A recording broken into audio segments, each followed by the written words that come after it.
नमस्कार दोस्तों, स्वागत है आपका आज के मुख्य समाचार में, जिसमें सबसे पहली और बड़ी खबर में आपको बताएंगे कि उत्तर प्रदेश में लगने वाला है योगी सरकार को बड़ा झटका। अखिलेश यादव शिवपाल मिलाएंगे हाथ, तो मुलायम बेल्ट में भाजपा के लिए हो सकती है बड़ी चुनौती। दूसरी बड़ी खबर में जिक्र होगा कि लॉकडाउन के कारण दिल्ली से पलायन को मजबूर प्रवासी मजदूर, आनंद विहार टर्मिनल पर लगी बड़ी भीड़। और तीसरी बड़ी खबर में आपको बताएंगे कि लॉकडाउन से परेशान व्यापारियों के हाथ में थाली कटोरा लेकर किया प्रदर्शन। दोस्तों, हर एक खबर की गहराई में आपको जाएंगे, लेकिन उससे पहले अगर आप भी मोदी सरकार की हर नीति का खुलकर विरोध करते हैं तो आप अभी इस वीडियो को लाइक कीजिए और इस लाल बटन को दबा के चैनल को फ्री में सब्सक्राइब करके घंटी बजाकर कमेंट में लिखिए जय हिंद। दोस्तों, रुक करते हैं तमाम बड़ी खबरों की तरफ। अखिलेश शिवपाल हाथ मिला लें तो मुलायम बेल्ट में बीजेपी के लिए खड़ी कर सकते हैं चुनौती। जी हां दोस्तों, उत्तर प्रदेश के जिला पंचायत अध्यक्ष की कुर्सी पर काबिज होने के लिए जोड़तोड़ शुरू हो गई है। इटावा में यादव परिवार की प्रतिष्ठा बचाने के लिए सपा प्रमुख अखिलेश यादव और उनके चाचा प्रगतिशील समाजवादी पार्टी के अध्यक्ष शिवपाल यादव के हाथ मिलाने का फॉर्मूला बीजेपी को रोकने में हिट रहा है।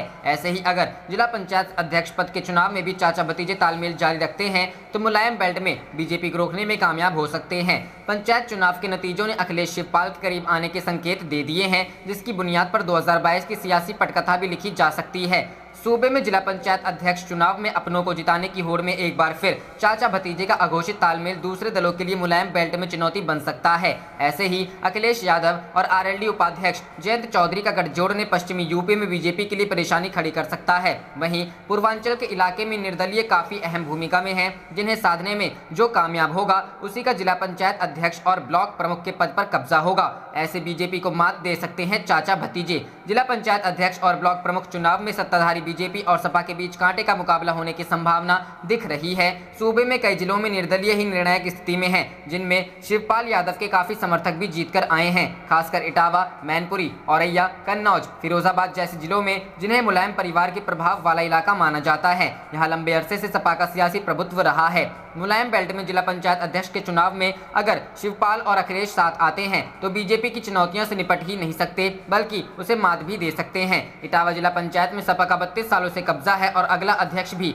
सपा से होगा। यह चुनाव के नतीजों ने तय कर दिया है। 2017 के विधानसभा चुनाव में इटावा जिले में 2 सीटों और 2014-2019 में इटावा संसदीय क्षेत्र फतह करने वाली बीजेपी केवल एक जिला पंचायत सदस्य ही जिता पाई है।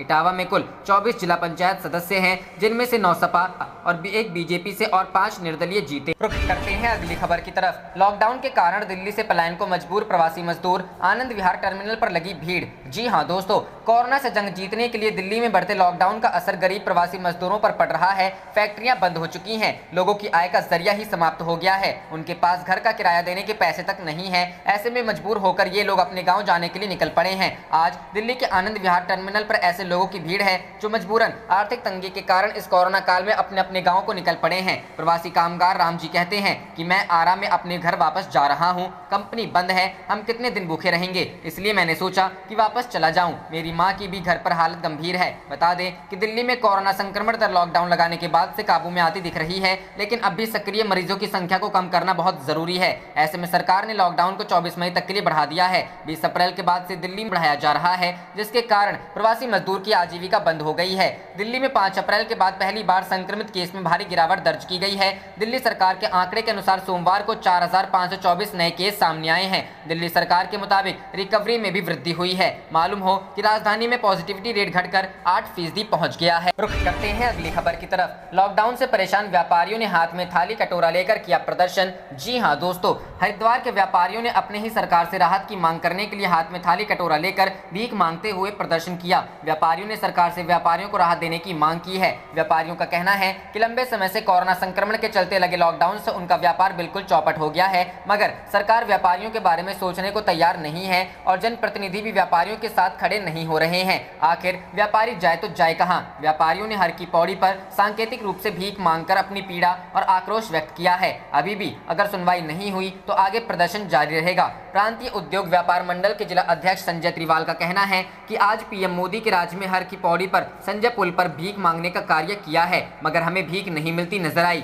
आज भी खाली हाथ ही लौटना पड़ रहा है। यह मोदी जी की सरकार में व्यापारियों के अच्छे दिन चल रहे हैं। सरकार कोई राहत या पैकेज नहीं दे रही है और न ही व्यापारियों की सुध ले रही है। उन्होंने कहा कि सरकार लॉकडाउन पर लॉकडाउन लगाई जा रही है, सारे टैक्स व्यापारी देता है, मगर आज जब व्यापारी के परिवार, रोजगार और व्यापारी संकट में है तो सरकार व्यापारियों के साथ कहीं भी खड़ी नजर नहीं आ रही है। सरकार नहीं जागती है, सरकार नहीं जागती है तो इससे भी बड़ा और बुरा आंदोलन करेंगे, क्योंकि व्यापारी तो मर चुका है। पिछले साल कोई राहत नहीं दी और न ही कोई जनप्रतिनिधि व्यापारियों की सुनने के लिए सामने आया है।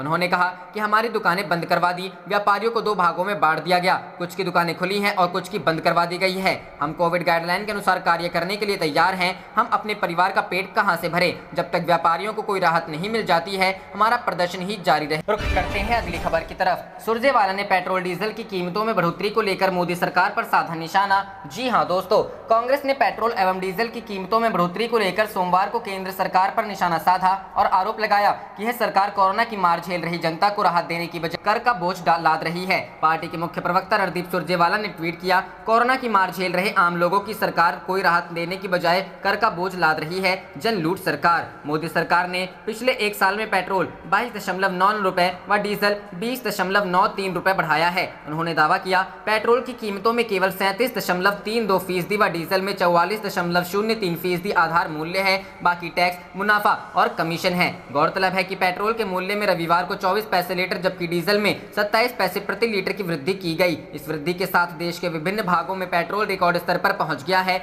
जबकि मुंबई में यह 99 रुपए लीटर के लगभग चला गया है। सार्वजनिक क्षेत्र की खुदरा ईंधन कंपनियों की अधिसूचना के अनुसार इस वृद्धि के साथ दिल्ली में पेट्रोल 92.58 रुपए लीटर और डीजल की कीमत 83.22 रुपए लीटर हो गई है। रुख करते हैं अगली खबर की तरफ। राम भरोसे है यूपी की स्वास्थ्य सेवाएं। तल्ख टिप्पणी के बाद हाईकोर्ट ने योगी सरकार को दिए ये सुझाव। जी हां दोस्तों, उत्तर प्रदेश के गांवों, कस्बों और छोटे शहरों में स्वास्थ्य सेवाएं राम भरोसे है, यह तल्ख टिप्पणी इलाहाबाद हाईकोर्ट ने की है। दरअसल मेरठ के जिला अस्पताल से एक मरीज के लापता होने पर हाईकोर्ट ने सोमवार को तल्ख टिप्पणी करते हुए कहा कि यदि मेरठ जैसे शहर के मेडिकल कॉलेज में इलाज का यह हाल है तो छोटे शहरों और गाँव के संबंध में राज्य की संपूर्ण चिकित्सा व्यवस्था राम भरोसे ही कही जा सकती है। न्यायमूर्ति सिद्धार्थ वर्मा और न्यायमूर्ति अजीत कुमार की पीठ ने राज्य में कोरोना वायरस के प्रसार को लेकर दायर एक जनहित याचिका पर सुनवाई करते हुए यह टिप्पणी करने का काम किया। कोर्ट में पेश की गई रिपोर्ट के अनुसार 22 अप्रैल को शाम 7-8 बजे 64 वर्षीय मरीज संतोष कुमार शौचालय गया था, जहां वह बेहोश होकर गिर पड़ा। उस वक्त junior doctor Tulika night duty पर थी।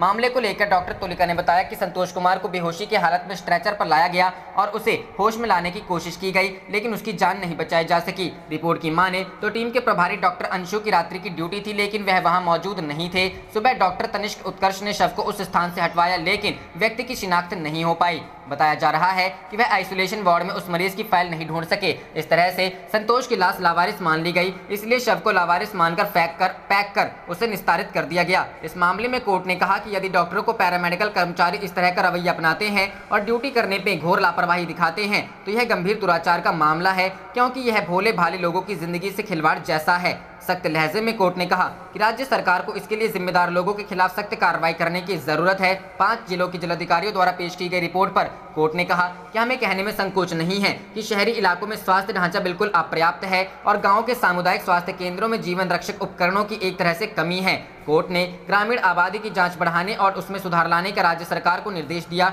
और साथ ही पर्याप्त स्वास्थ्य सुविधाएं उपलब्ध कराने को कहा।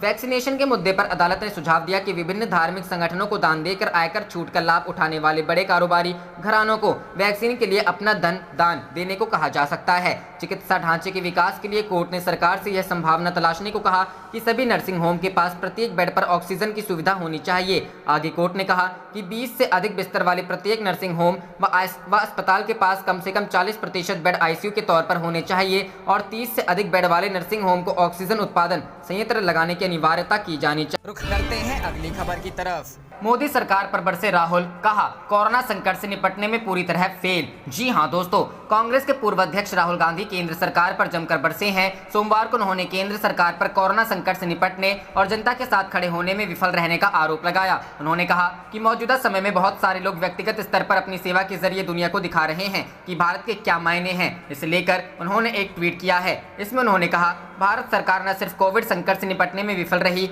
बल्कि लोगों के साथ खड़े होने में भी नाकाम रही। रोजाना शक्ति और परामर्श की कई व्यक्तिगत कहानियां सामने आ रही है। राहुल गांधी ने कहा, उन नायकों का बहुत आभार है जिन्होंने दूसरों की सेवा के लिए खुद को समर्पित किया है। दुनिया को यह दिखाया है कि भारत के क्या मायने हैं। कांग्रेस नेता ने एक अन्य ट्वीट में आरोप लगाया, पीएम केयर्स के वेंटिलेटर और खुद प्रधानमंत्री में कई समानताएं हैं। दोनों का हद से ज्यादा झूठ प्रचार, दोनों ही अपना काम करने में फेल, जरूरत के समय दोनों को ढूंढना मुश्किल। रुख करते हैं अगली खबर की तरफ। केंद्र सरकार और किसानों के बीच समाधान के लिए बातचीत ही एकमात्र तरीका, बोले बीजेपी नेता वीरेंद्र सिंह। जी हां दोस्तों, वरिष्ठ बीजेपी नेता और पूर्व केंद्रीय वीरेंद्र सिंह ने सोमवार को कहा कि सरकार एवं नए कृषि कानूनों का विरोध कर रहे किसानों के बीच वार्ता ही इस मुद्दे का समाधान निकालने का एकमात्र तरीका है। सिंह ने रविवार को हिसार में हुई हिंसक झड़प की भी निंदा की है, जहां एक कोविड-19 अस्पताल का उद्घाटन करने आए हरियाणा के मुख्यमंत्री मनोहर लाल खट्टर के मंच की ओर किसानों ने बढ़ने की कोशिश की थी। उन्होंने ट्वीट किया, हिसार में हुए दुर्भाग्यपूर्ण प्रकरण की पुनरावृत्ति रोकने के लिए मुद्दे के जड़ में पहुंचने की जरूरत है। क्या तंत्र को दोबारा स्थापित करने के लिए सरकार को आगे बढ़कर किसानों से बात नहीं करनी चाहिए? समाधान ढूंढने में अब और देर ना हो। बड़ी संख्या में किसान दिल्ली की सीमाओं पर प्रदर्शन कर रहे हैं और नए कृषि कानूनों को वापस लेने की मांग कर रहे हैं। उनका दावा है कि ये कानून न्यूनतम समर्थन मूल्य की सुरक्षा छीन लेगा और उन्हें बड़े औद्योगिक घरानों के रहमो करम पर छोड़ देंगे। किसानों के मुद्दे का समाधान करने के लिए वार्ता की वकालत करते हुए सिंह ने कहा, किसान आंदोलन के पहले ही दिन से मैं वार्ता के पक्ष में हूं। यदि आप बातचीत करेंगे तो दोनों पक्षों से सकारात्मक नतीजे आएंगे। सिंह स्वतंत्रता पूर्व काल के प्रसिद्ध नेता सर छोटूराम के पोते हैं। सर छोटूराम ने किसान हितों की तरफदारी की थी। पूर्व केंद्रीय मंत्री ने कहा कि मुख्यमंत्री खट्टर को भी केंद्रीय नेताओं के साथ वार्ता बहाल करने की कोशिश करनी चाहिए। उन्होंने कहा, यदि गतिरोध इसी तरह जारी रहा तो हम कानून व्यवस्था की एक गंभीर स्थिति में पहुंच जाएंगे जो देश के हित में नहीं है। हिसार में किसानों ने हाईवे कर दिया था जाम। बीते दिन हरियाणा के हिसार में पुलिस के कथित लाठीचार्ज के विरोध में किसानों ने जिले के जिंद पटियाला राष्ट्रीय राजमार्ग, जिंद चंडीगढ़ राष्ट्रीय राजमार्ग, हिसार राजमार्ग, जिंद रोहतक, जिंद हांसी तथा जिंद सफेदो मार्ग बाधित कर दिया था। संयुक्त किसान मोर्चा के आह्वान पर अचानक जाम लगाने से बड़ी संख्या में वाहन रास्ते में फंस गए थे और पुलिस को परिवर्तित मार्ग से वाहनों को उनके गंतव्यों तक भेजना पड़ा था। किसानों का आरोप है कि सरकार ने किसानों पर बर्बरतापूर्ण लाठियां बरसाई हैं, जिसमें कई लोगों को चोटें आई हैं, जबकि कई किसानों को गिरफ्तार किया। रुख करते हैं अगली खबर की तरफ। प्रधानमंत्री की आलोचना वाले पोस्टर पर दर्ज एफआईआर रद्द करने के लिए सुप्रीम कोर्ट में याचिका दायर। जी हां दोस्तों, प्रधानमंत्री नरेंद्र मोदी की आलोचना वाले पोस्टर चिपकाने को लेकर दिल्ली पुलिस की तरफ से दर्ज प्राथमिकी रद्द करने के लिए उच्चतम न्यायालय में याचिका दायर की गई है। वकील प्रदीप कुमार यादव की तरफ से दायर याचिका में दिल्ली पुलिस के आयुक्त को निर्देश देने की मांग की गई है कि टीकाकरण के संदर्भ में लगाए गए पोस्टर, विज्ञापन, ब्रोशर के सिलसिले में आगे कोई प्राथमिकी दर्ज नहीं की जाए। यादव ने कहा कि दीवारों पर पोस्टर चिपकाकर अभिव्यक्ति दर्शाने के लिए निर्दोष आम आदमी की अवैध गिरफ्तारी में वह इस अदालत का हस्तक्षेप चाहते हैं। ये पोस्टर अब सोशल मीडिया पर वायरल हो रहे हैं। उन्होंने कहा कि इस अदालत ने अपने फैसले में कहा है कि संविधान के तहत जनहित में वाक एवं अभिव्यक्ति की स्वतंत्रता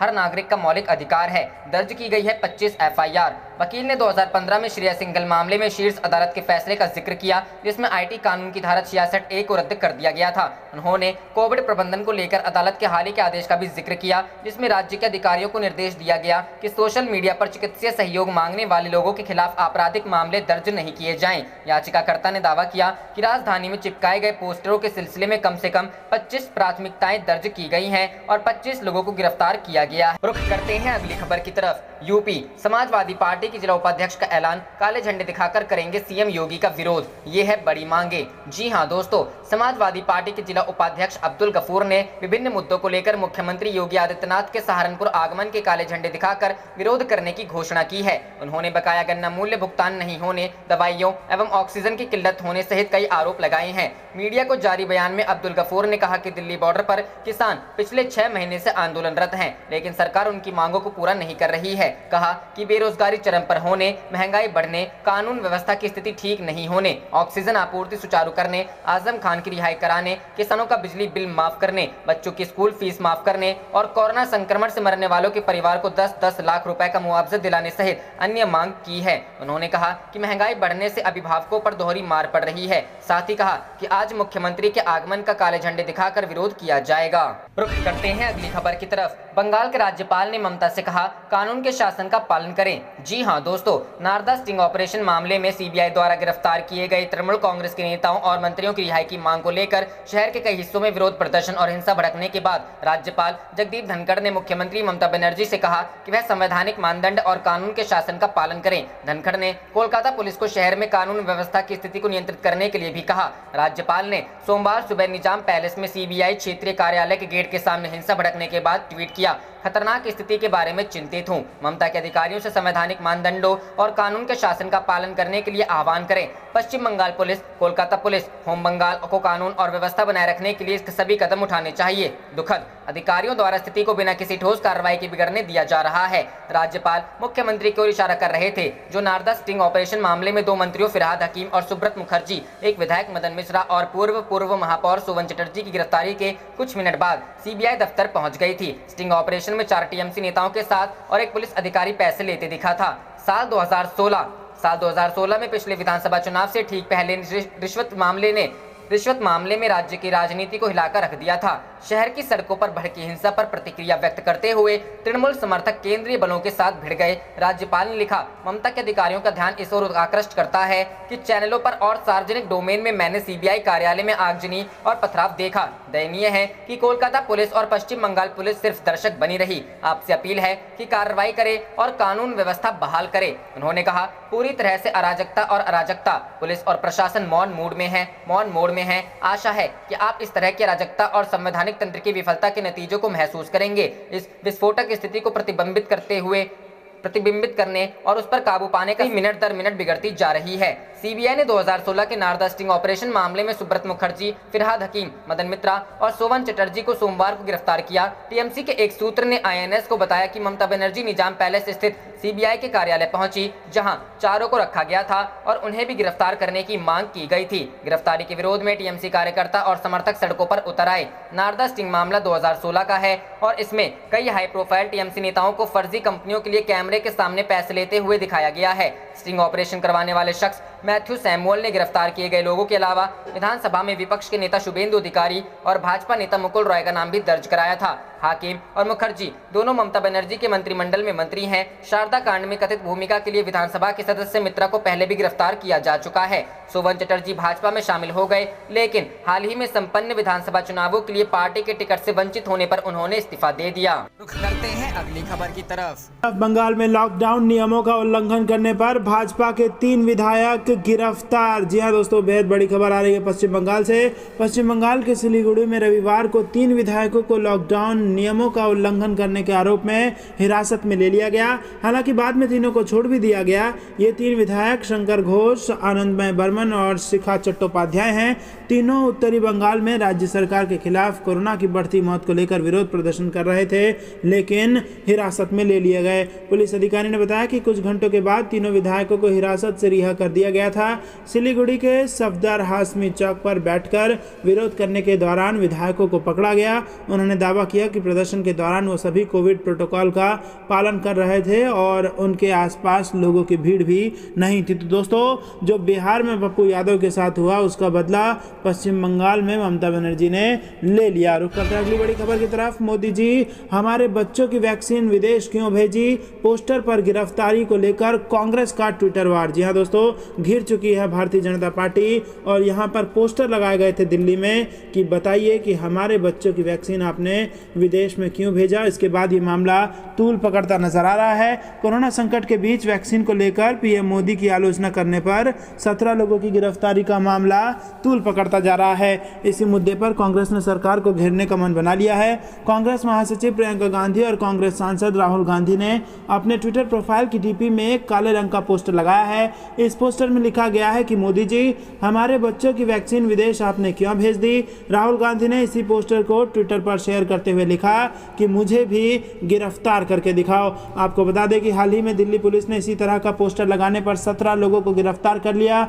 अलग अलग थाने में हुई 21 एफआईआर और 17 गिरफ्तारी होने के बाद कांग्रेस ने मुद्दे को केंद्र के खिलाफ मुहिम बनाकर चला दिया है, जिसके बाद से इस मुद्दे ने तूल पकड़ लिया है और सरकार विपक्ष के निशाने पर आ गई है। रविवार को जहां पहले राहुल गांधी ने अपने ट्विटर अकाउंट से पोस्ट को शेयर करते हुए चुनौती भरे अंदाज में कहा कि मुझे गिरफ्तार स्वीकार करो। वहीं प्रियंका गांधी ने अपने ट्विटर की प्रोफाइल पिक्चर को पोस्टर से तब्दील कर दिया। राहुल और प्रियंका के बाद इसी कड़ी में रणदीप सुरजेवाला समेत कांग्रेस के सभी नेताओं ने भी इसे एक कैंपेन की तरह लेते हुए अपनी अपनी ट्विटर प्रोफाइल पिक्चर विवादों से घिरे पोस्टर से बदल डाली है। तो दोस्तों, बेहद बड़ी खबर यहाँ पर निकल के आ रही है। घिरती हुई नजर आ रही है भारतीय जनता पार्टी। 17 लोगों पर एफआईआर दर्ज कर ली गई है और गुनाह सिर्फ इतना है कि उन्होंने केंद्र सरकार के खिलाफ आवाज उठाई और ये बोला कि आखिरकार हमारे बच्चों की वैक्सीन आपने विदेश क्यों भेज दी। आपको बता दें कि राहुल गांधी और प्रियंका गांधी के ट्विटर से एक कैंपेन की तरह ये शुरू हुआ सवाल